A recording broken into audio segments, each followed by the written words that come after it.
মৌনী অমাবস্যার শাহী স্নানে মহাবিপদ। পদপিষ্ট হয়ে মহাকুম্ভে মৃত্যু হয়েছে। বসন্ত পঞ্চমীতে ফের মহাকুম্ভে শাহী স্নান, আর শাহী স্নান ঘিরে কড়া ব্যবস্থা প্রশাসনের, সেই ছবি আপনাদের সামনে তুলে ধরছি। শাহী স্নান ঘিরে কড়া ব্যবস্থা নেওয়া হয়েছে প্রশাসনের তরফে, দেখছেন সেই ছবি। এবং আমরা দেখেছি যে এই মহাকুম্ভে একের পর এক দুর্ঘটনার ধারাবাহিকতা। মৌনী অমাবস্যায় শাহী স্নানে মহাবিপদ, পদপিষ্ট হয়ে মহাকুম্ভে মৃত্যু। বসন্ত পঞ্চমীতে ফের মহাকুম্ভে শাহী স্নান ঘিরে কড়া ব্যবস্থা প্রশাসনের। প্রয়াগরাজ থেকে রয়েছেন সরাসরি আমাদের প্রতিনিধি অনির্বাণ বন্দ্যোপাধ্যায়। অনির্বাণদা, দুর্ঘটনার পর এই মুহূর্তে বসন্ত পঞ্চমী তিথিতে নিরাপত্তা এবং শাহী স্নান ঘিরে নিরাপত্তার ছবিটাই বা ঠিক কি সকাল থেকে? দেখো, আমরা জানি মহাকুম্ভের দুর্ঘটনা শুরু হয়ে গেছে কিন্তু 19শে জানুয়ারি থেকে, যেদিন আগুন লেগেছিল এবং সেই আগুনে বিপুল ক্ষয়ক্ষতি হয়। এরপর 29 তারিখের শাহী স্নানের সময় যে দুর্ঘটনা ঘটল তার খবর আমরা সকলেই জানি, যেখানে মৃত্যু এবং আহত এই সমস্ত কিছুই ঘটে গেছে। এরপর কিন্তু তার পরের দিনই 30 তারিখে কিন্তু আবার আগুন লেগে গেছিল মহাকুম্ভে, এবং দমকল জানিয়েছিল যে তারা রাস্তা না থাকার দরুন সময় মতো পৌঁছতে পারেনি। সেই আগুনে 30 তারিখের সেই আগুনে জুনা আখড়ার 15টি তাঁবু পুড়ে ছাই হয়ে যায়। এখন কিন্তু বসন্ত পঞ্চমী তিথি, আজ এবং কাল এই দুদিন বসন্ত পঞ্চমী তিথি। এই তিথির স্নানও কিন্তু মহাকুম্ভে অত্যন্ত গুরুত্বপূর্ণ।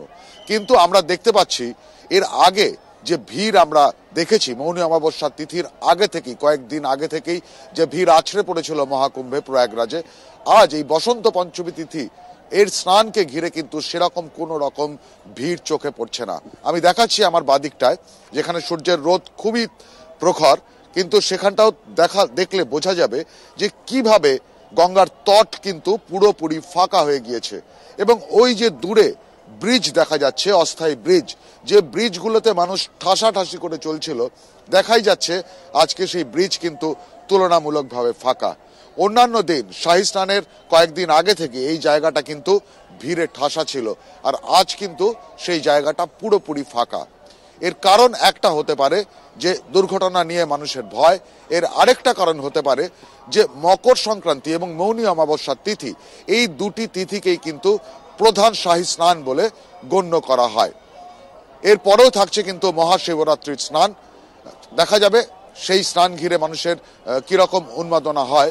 কিন্তু এখনো পর্যন্ত যা দেখা যাচ্ছে, বসন্তী পঞ্চমীর তিথি কিন্তু, এই তিথির স্নান কিন্তু এখনো পর্যন্ত সেরকম ভাবে ভিড় আকর্ষণ করতে পারেনি। মধুবন্তী।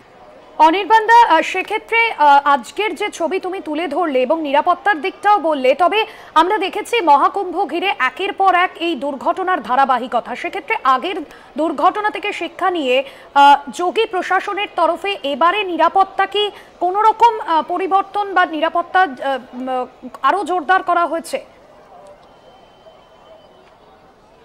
না, সেরকম কিন্তু আলাদা করে কিছু চোখে পড়ছে না। তার একটা কারণ তো আমি বললামই, ভিড় কম। এর আগে আমরা দেখেছি মৌনী অমাবস্যা তিথির ঘটনার পরপরই রাস্তাগুলোকে ব্লক করে দেওয়া হয়েছিল, গার্ড রেল দিয়ে ওয়ান ওয়ে তৈরি করা হয়েছিল, যাতে মানুষ স্নান সেরে একদিক থেকে ফিরবেন এবং আরেক দিক থেকে স্নান সারতে যাবেন। কিন্তু এই ভিড় সম্ভবত কম হওয়ার দরুনই এই রাস্তার কিন্তু সেরকম ভাবে ওয়ান ওয়ে কোনো রকম চোখে পড়ছে না, কোনো গার্ড ওয়াল চোখে পড়ছে না, এবং যে রাস্তায় যে রাস্তার এক একটা অংশে গাড়ি চলাচল বন্ধ করা ছিল, গাড়িও কিন্তু সেদিক থেকে চলছে।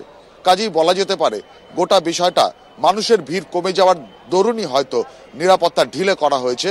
যদিও এর নাম মহাকুম্ভ, এখানে কিন্তু 1 ইঞ্চির জন্য নিরাপত্তা ঢিলে করার প্রশ্নই উঠতে পারে না। মধুবন্তী।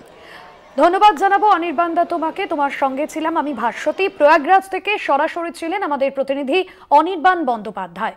শাহী স্নান ঘিরে কড়া ব্যবস্থা প্রশাসনের, তবে আলাদাভাবে নতুন করে এই জোরদার নিরাপত্তা কিন্তু জোরদার সেভাবে করা হয়নি, কারণ শাহী স্নান ঘিরে আজকের যে ছবি, ভিড়ের মাত্রাটা কিন্তু অনেকটাই কম অন্যান্য দিনের তুলনায়। সেই ছবি তুলে ধরলেন আমাদের প্রতিনিধি।